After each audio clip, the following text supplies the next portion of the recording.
तो हम लोग एक कहानी सुना करते थे। कई सदस्यों ने ये कहानी जो है सुना होगा।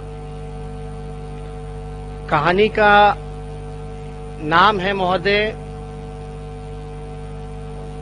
दर्जी, पोशाक और राजा। दर्जी, पोशाक और राजा। एक राजा के दरबार में महोदय दो दर्जी जाते हैं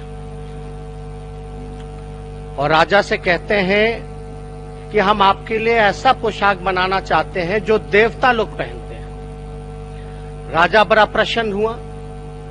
प्रसन्न होकर के बोलता है कि आप बनाइए मेरे लिए एक पोशाक। दर्जी कहता है वो जो पोशाक जो देवता पहनते हैं उसका धागा जो है हम लोग जो देवलोक से लाएंगे। राजा और प्रसन्न होता है और खुश होता है। लेकिन दर्जी ने एक शर्त रखी कि जब वो पोशाक बनाएंगे, जब वो पोशाक राजा को पहनाएंगे तो वो बेवकूफ लोगों को नजर नहीं आएगा। तो अविलंब महोदय राजा कहता है हम आपको, चलो अच्छी बात है, इससे तो जो देवता लोग जो पोशाक पहनते हैं वो वैसा पोशाक हम भी पहन लेंगे और दूसरा काम हो जाएगा कि हम बेवकूफ लोग का पहचान कर लेंगे।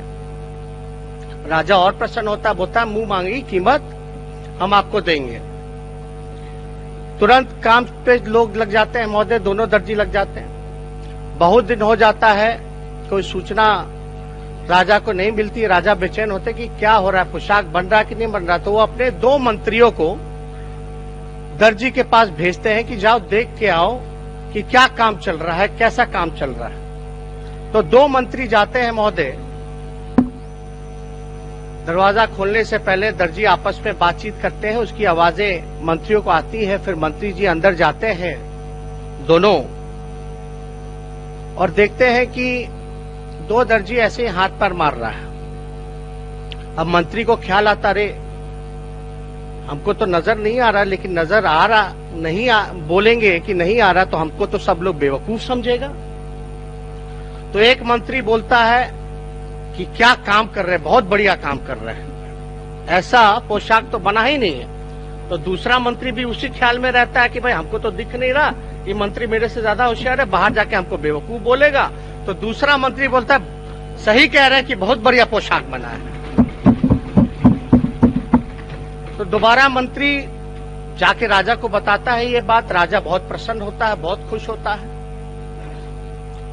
राजा से इंतजार नहीं होता, राजा खुद जो है वो दर्जी के पास पहुंचता है और पोशाक देखने के समय उसको नजर नहीं आता। लेकिन राजा सोचता, रे मेरा मंत्री सब हमसे लगता है ज्यादा होशियार है, उसको नजर आ रहा है लेकिन हमको नजर नहीं आ रहा।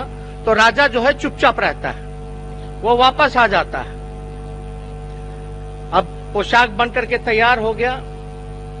दोनों दर्जी जो हैं राजा को पोशाक पहनाने जाते हैं महोदय। अब पोशाक पहनाने के बाद पूरे नगर में राजा को जो है घुमाने का, घोड़े पर ढोल नगारा बना करके पहनाने का था महोदय। तो जब पोशाक पहनाया जाता है राजा को और घोड़े पे बैठाया जाता है, बाजा ढिढोड़ा पीट करके जो है पूरे शहर में घुमाया जाता है। लेकिन कुछ लोग जो है चुप रहते हैं, बोलते नहीं है, क्योंकि उनके दिमाग में था कि हम बेवकूफ बन जाएंगे। तो असली कहानी ये है महोदय कि राजा जो है असल में नग्न बदन ही जो है वो घोड़े पे बैठ करके पूरा नगर घूम रहा था। तो मेरा कहने का मतलब इस कहानी से ये है कि कुछ लोग जो टीटीएम करते हैं, ताबड़तोड़ तेल मालिश करने वाले जो लोग हैं, वो उन लोगों को ही केवल बिहार में सुशासन नजर आ रहा। बिहार के 12-13 करोड़ लोगों को सुशासन पोशाक नजर नहीं आ रहा। ये हकीकत है।